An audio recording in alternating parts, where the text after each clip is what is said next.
Hello guys, हम आपके लिए लेके आए हैं important MCQs for Rajasthan CHO.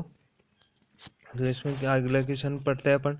Which type of hypersensitivity is delayed and cell mediated. कौन से टाइप की जो ऑप्शन में दिए गए उनमें से कौन से टाइप की सेल मीडिएटेड और डिलेड टाइप की हाइपर सेंसिटिविटी है। इसका फर्स्ट ऑप्शन है टाइप फर्स्ट, सेकंड ऑप्शन है टाइप सेकंड, थर्ड ऑप्शन है टाइप थर्ड और फोर्थ ऑप्शन है टाइप फोर्थ। तो इसका आंसर है फोर्थ। टाइप फोर्थ टाइप की होती है जो कि सेल मीडिएटेड होती है और डिलेड टाइप की होती है। इसके अंदर अपन फर्स्ट की बात करते हैं, ये इमीडिएट होती है और ये इमीडिएट होती है। और क्लासिकल जो अपन सेल सेंसिटिविटी बोलते हैं, हाइपर सेंसिटिविटी, वो भी यही होती है, क्लासिकल होती है ये।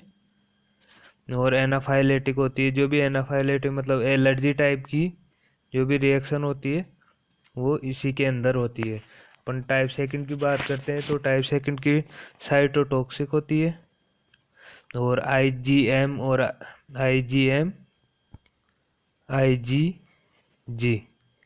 पे बेस्ड होती है ये, है ना। तो टाइप थर्ड की अपन बात करते हैं, ये जो इम्यूनोलॉजिकल कॉम्प्लेक्स बनता है उस पे वर्क करती है। इसका मीन्स है एंटीजन और एंटीबॉडी कॉम्प्लेक्स के कारण जो भी होती है हाइपर सेंसिटिविटी, उसे बोलते हैं टाइप थर्ड की। फर्स्ट बोलते हैं जो क्लासिकल होती है, इसके एनाफाइलेटिक होती है, मतलब इसके अंदर एलर्जिक रिएक्शन होती है। सेकंड टाइप की होती है वो साइटोटॉक्सिक होती है, साइटोटॉक्सिक साइटोटॉक्सिक होती है और एंटी, है ना। और टाइप थर्ड टाइप की होती है एंटीजन एंटीबॉडी रिएक्शन की, जो कॉम्प्लेक्स बनता है एंटीजन एंटीबॉडी के रिएक्शन से, वो वाली होती है। ठीक है, अब नेक्स्ट क्वेश्चन की अपन बात करते हैं। Which vitamin deficiency can cause peripheral neuritis.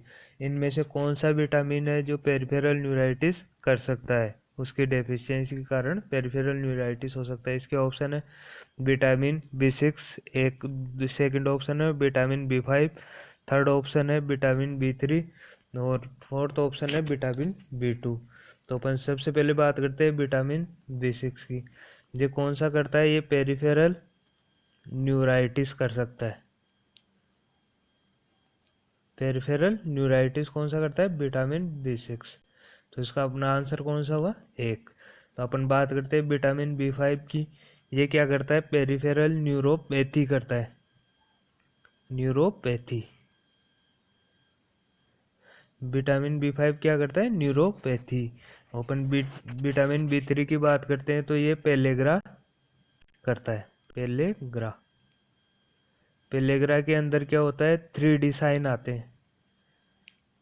3D sign किसके अंदर आते हैं, पेलेग्रा के अंदर। इसके अंदर होता है फर्स्ट डी तो होता है डायरिया, डायरिया होता है एक डी। तो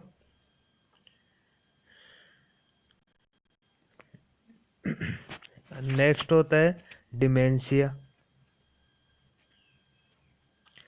और थर्ड होता है dermatitis.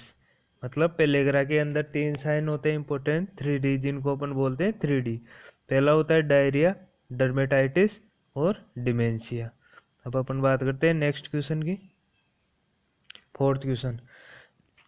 Magnesium ion use in an stabilising in. कौन सा जो अपने पास वायरस है उसको स्टेबलाइजिंग करने के लिए मैग्नीशियम यूज करते हैं। तो अपन मैग्नीशियम यूज करते हैं ओपीवी के अंदर। ठीक है, नेक्स्ट क्वेश्चन की अपन बात करते हैं। Which vaccine can cause intussusception. कौन से टाइप का वैक्सीन अपने इंटुसेप्शन कॉज कर सकता है। इंटुसेप्शन का मीन्स होता है कोई भी, जैसे अपने पास इंटेस्टाइन है, ये नॉर्मली इस टाइप से होती है तो फूड आगे पास आउट हो जाता है। लेकिन इसके अंदर क्या होता है कि इस तरीके की इंटेस्टाइन होती है और ये इस तरीके से एक दूसरे के अंदर चली जाती है। तो इसकी वजह से जो यहाँ पे म्यूकस वगैरह या जो भी ब्लीडिंग होती है वो आगे निकलती है। तो इसके अंदर currant jelly like stool pass out होती है, जिसके अंदर म्यूकस और ब्लीडिंग होती है। तो म्यूकस और ब्लीडिंग के साथ जो currant jelly like stool pass out होती है, उसके अंदर क्या होता है, इंटूसेप्शन। इंटूसेप्शन कैसे होता है, एक जैसे आप दोबारा समझे तो इंटेस्टाइन के अंदर इंटेस्टाइन ही घुस जाती है, तो उसे बोलते हैं इंटूसेप्शन। ये हो सकता है रोटा वायरस वैक्सीन के वजह से। नेक्स्ट क्वेश्चन की बात करते हैं अपन। 16 10 month old unimmunised child should be give. जो 10 मंथ का ओल्ड का बच्चा है, उसे इम्यूनाइज नहीं लगा है, कोई सा भी इम्यूनाइज नहीं लगा है 10 मंथ तक, तो उसे अब अपन कौन सा देते हैं। तो गवर्नमेंट ने क्या है, एक प्लान बना रखा है ताकि जो जिन बच्चों के नहीं लगा है उन्हें भी अपन क्या कर सके, इम्यूनाइज कर सके। इसके लिए एक प्लान बनाया है ईपीआई। ईपीआई के अंदर अपन जो 10 मंथ ओल्ड बच्चा है, इसके ऑप्शन है, तो अपन इनके ऑप्शन की बात कर लेते हैं एक बार। इसका फर्स्ट ऑप्शन है DPT first, OPV first, measles और विटामिन ए। सेकंड ऑप्शन है BCG, DPT first, OPV first, measles और विटामिन ए। यहाँ पे फर्स्ट का मतलब ये है कि इनकी जो ओपीवी फर्स्ट है, तो इसकी ओपीवी की फर्स्ट डोज वो लगाएंगे, या फिर अपन लगाएंगे BCG, DPT first, OPV first, या फिर फोर्थ ऑप्शन है ओपीवी, मीजल्स, विटामिन ए। तो इसका राइट आंसर है सेकंड वन। ठीक है, उसे लगभग सारे ही जो बीसीजी इससे पहले जो लगने वाले थे 9th मंथ तक, अपने जैसे 10 मंथ तक जितने भी लग जाते वो सारे अपन लगभग लगा देते हैं। इसके अंदर सारे आगे विटामिन ए भी लग जाता था, मीजल्स भी लग जाता है, ओपीवी फर्स्ट और डीपीटी फर्स्ट, और आगे की सेकंड डोज फिर बाद में लगाएंगे। बीसीजी जो 0 डोज पे लगता है स्टार्टिंग में, वो लगा देते हैं। इसके बाद नेक्स्ट क्वेश्चन की अपन बात करते हैं। टकायासु टकायासु इज ए डिसऑर्डर ऑफ। टकायासु किसका डिसऑर्डर है, तो इसके ऑप्शन है when, lymph node, artery and nerve. तो इनमें से किसका वो होता है डिसऑर्डर, तो ये डिसऑर्डर होता है आर्टरी का। तो इसका राइट आंसर है थर्ड ऑप्शन। इसके अंदर क्या होता है, जो आर्टरीज होती है ना, उनकी लेयर का इन्फ्लामेशन हो जाता है। टकायासु के अंदर इन्फ्लामेशन हो जाता है। ये मेनली क्या होता है, अरोटा के अंदर होता है। तो इसके साइन सिम्टम्स भी इसी प्रकार आते हैं, जैसे चेस्ट पेन होना, चेस्ट पेन हो गया, या फिर एब्डोमिन पेन, जो कि जो एब्डोमिनल अरोटा है उसके अंदर हो जाए तो एब्डोमिनल पेन हो जाता है। ब्लेंच एक्सट्रीमिटी हो जाते हैं, एक्सट्रीमिटी के अंदर जो ब्लड सप्लाई रुक जाती है, इस वजह से उन उसके अंदर ब्लेंच्ड एक्सट्रीमिटी दिखाई देते हैं अपने को। डिजीनेस हो जाती है और हेडेक होने लग जाता है। अब अपन नेक्स्ट क्वेश्चन की बात करते हैं। 18 question. Which is known as bad cholesterol. इनमें से कौन से टाइप का है जो बैड कोलेस्ट्रॉल के नाम से जाना जाता है। फर्स्ट ऑप्शन है आइसोसुप्रीन, सेकंड ऑप्शन है इम्फ्लेनोन, थर्ड ऑप्शन है एनईटी एन, और फोर्थ ऑप्शन है नोर्जेस्टेस्ट्रोन। तो इसका राइट आंसर है एनईटी जीएन, ये वाला थर्ड वन इसका राइट आंसर है। अब अपन बात करते हैं नेक्स्ट क्वेश्चन की। 19 19 के अंदर 0.4% NS solution is an example of. 0.45% जो NS है वो किस टाइप का एग्जाम्पल है। तो इसमें अंदर अपन बात करते हैं आइसोटोनिक, हाइपरटोनिक, हाइपोटोनिक, या फिर नन ऑफ अबव। तो इनमें से कौन से टाइप का है, तो अपन सबसे पहले बात करते हैं आइसोटोनिक।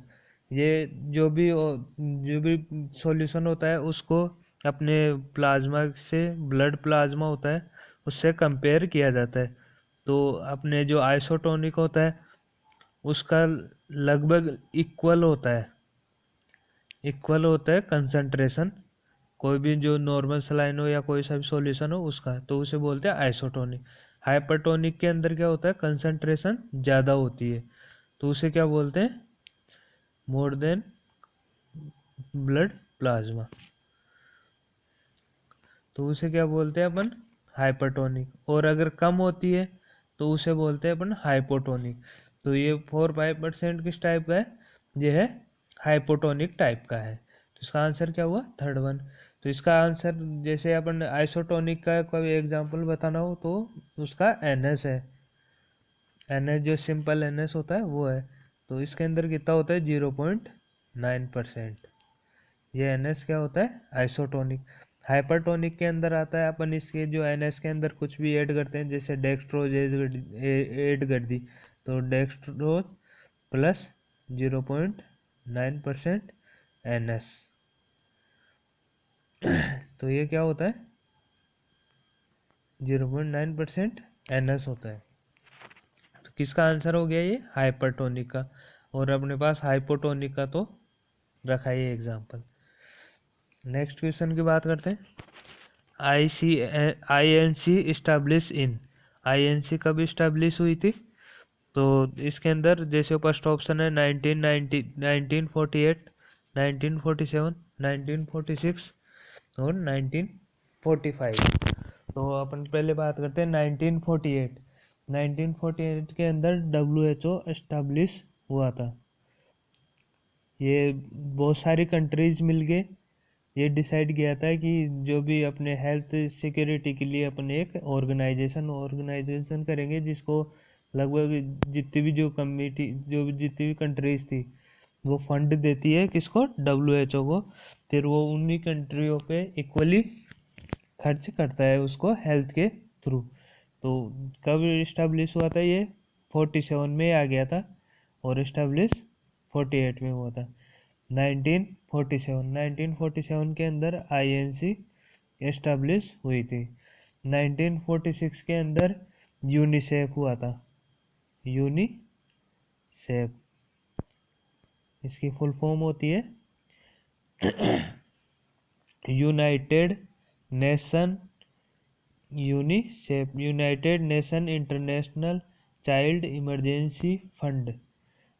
क्या होते हैं, United nation international child emergency fund, इसकी फुल फॉर्म होती है ये। 1946 में इस्टेब्लिश हुई थी। 1945 के अंदर हुआ था FAO, FAO हुआ था, इस्टेब्लिश हुआ था। तो इसके अंदर अपन बात करते हैं इसकी फुल फॉर्म की, तो फूड एंड एग्रीकल्चर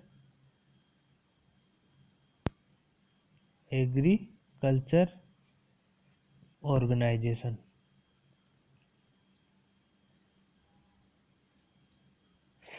ये इस्टेब्लिश कब हुआ था, 1955 के अंदर।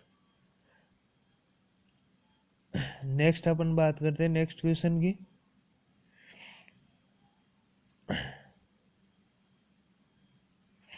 Which of the following is not parameter of GCS, कौन सा इनमें से कौन सा वो पैरामीटर है जो कि GCS का पार्ट नहीं है। फर्स्ट ऑप्शन है आई ओपनिंग,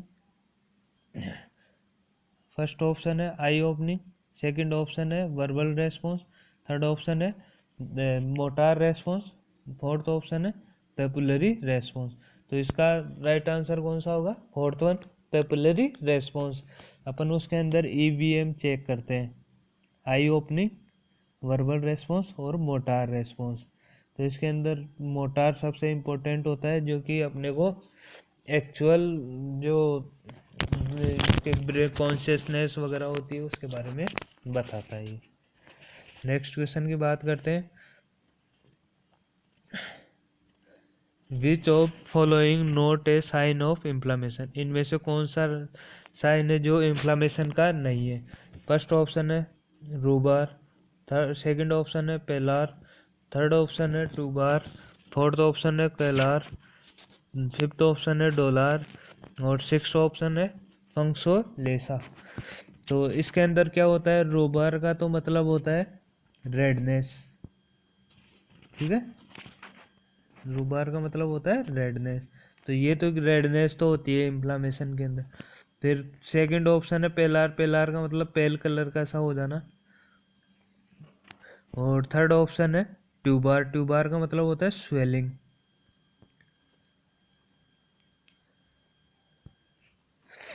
और फोर्थ ऑप्शन है कोलार, तो कोलार का मतलब होता है हीट।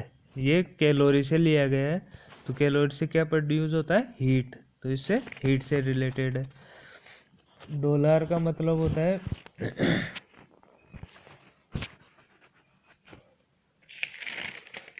डॉलर, डॉलर होता है पेन, तो डॉलर के अंदर क्या होता है, पेन। और फंक्सोलेशिया के अंदर होता है loss of function, loss of function. तो इसके अंदर कौन सा साइन नहीं होता, सेकंड वन, पेलर, पेल कलर नहीं होता है, पेलर साइन इन्फ्लामेशन का नहीं। ये 5 साइन है इन्फ्लामेशन के, रूबार, ट्यूबार, केलोर और डोलार और फंक्सोलेशिया। तो इनको अपन इस तरीके से भी याद रख सकते हैं, जैसे रेडनेस, स्वेलिंग, हीट, पेन और लॉस ऑफ फंक्शन। अब बात करते हैं नेक्स्ट क्वेश्चन की। 1 teaspoon is equal to, 1 teaspoon होती है जो किसके बराबर होती है, 5 ml के बराबर, 2 ml के बराबर, 15 ml के बराबर या 10 ml के बराबर।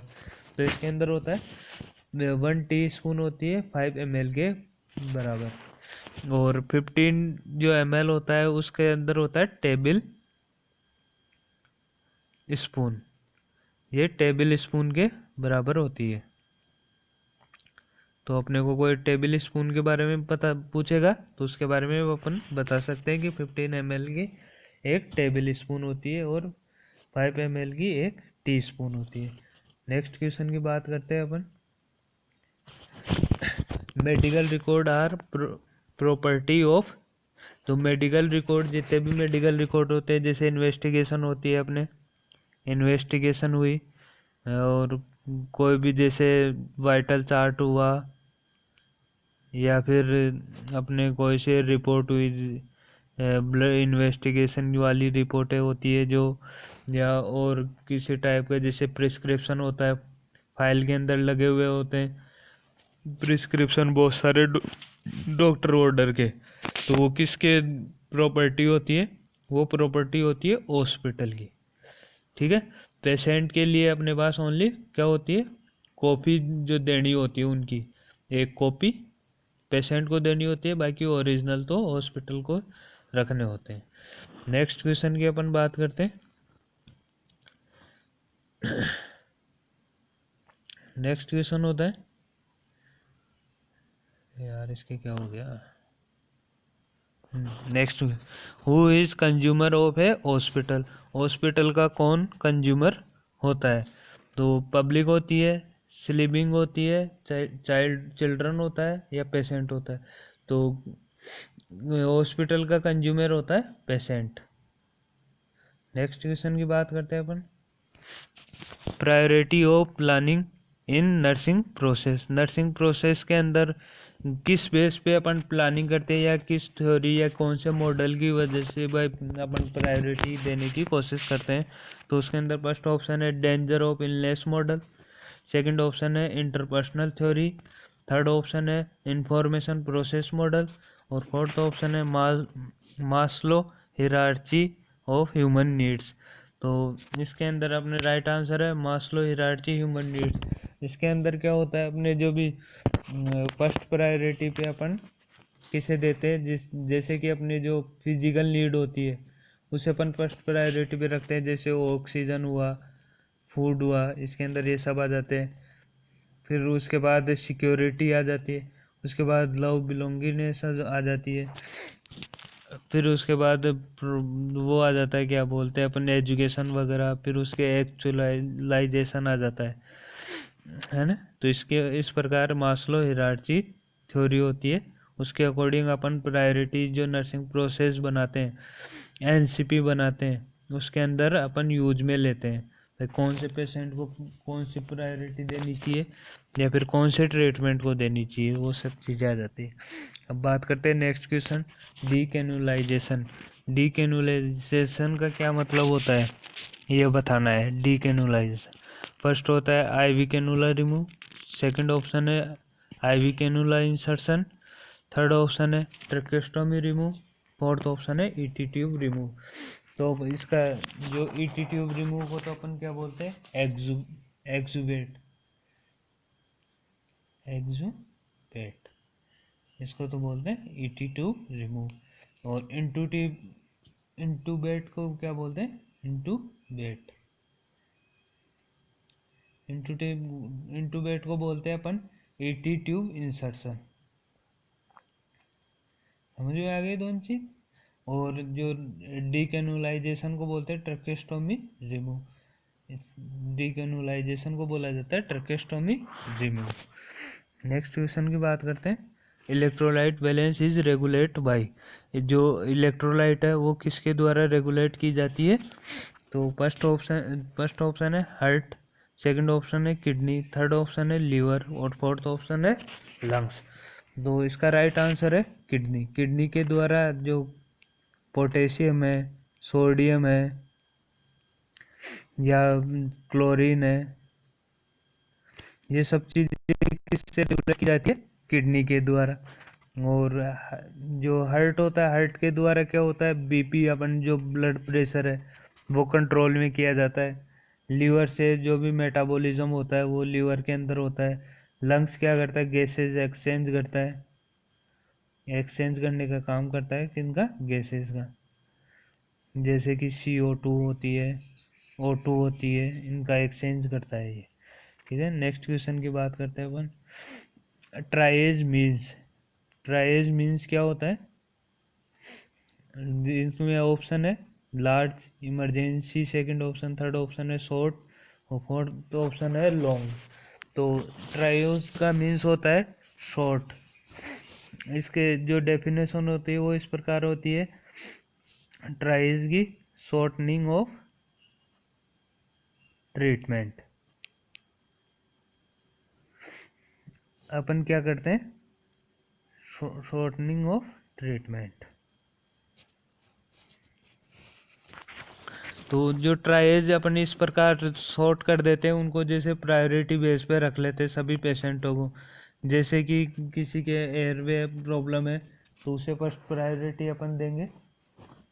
किसी के फ्रैक्चर हुआ है ओनली, जो भी इस प्रकार से कि सिंपल फ्रैक्चर हुआ है तो उसको अपन लेट देंगे। डेथ हो गया तो उसको सबसे लास्ट में रखते हैं, इस प्रकार। नेक्स्ट बात करते हैं नेक्स्ट क्वेश्चन की, which portion of heart receive oxygenated blood, कौन सा जो हार्ट का कौन सा चेम्बर है या कौन सा पोर्शन है जो कि क्या करता है, ऑक्सीजनेटेड ब्लड रिसीव करता है। तो फर्स्ट ऑप्शन है लेफ्ट ऑरिकल, सेकंड ऑप्शन है राइट ऑरिकल, थर्ड ऑप्शन है लेफ्ट वेंट्रिकल और फोर्थ ऑप्शन है राइट वेंट्रिकल। तो इसका राइट आंसर है लेफ्ट ऑरिकल। ऑरिकल क्या होता है, ऑरिकल को अपन एट्रियम भी बोलते हैं। ठीक है, एट्रियम। तो लेफ्ट ओरिकल के अंदर अपन कौन सा ऑक्सीजनेटेड ब्लड रिसीव करते हैं, राइट ओरिकल के अंदर अपन डीऑक्सीजनेटेड ब्लड रिसीव करते हैं। लेफ्ट वेंट्रिकल के अंदर लेफ्ट ओरिकल से रिसीव करते हैं और राइट वेंट्रिकल के अंदर राइट ओरिकल से रिसीव करते हैं। थैंक यू, इतना ही। थैंक यू, धन्यवाद।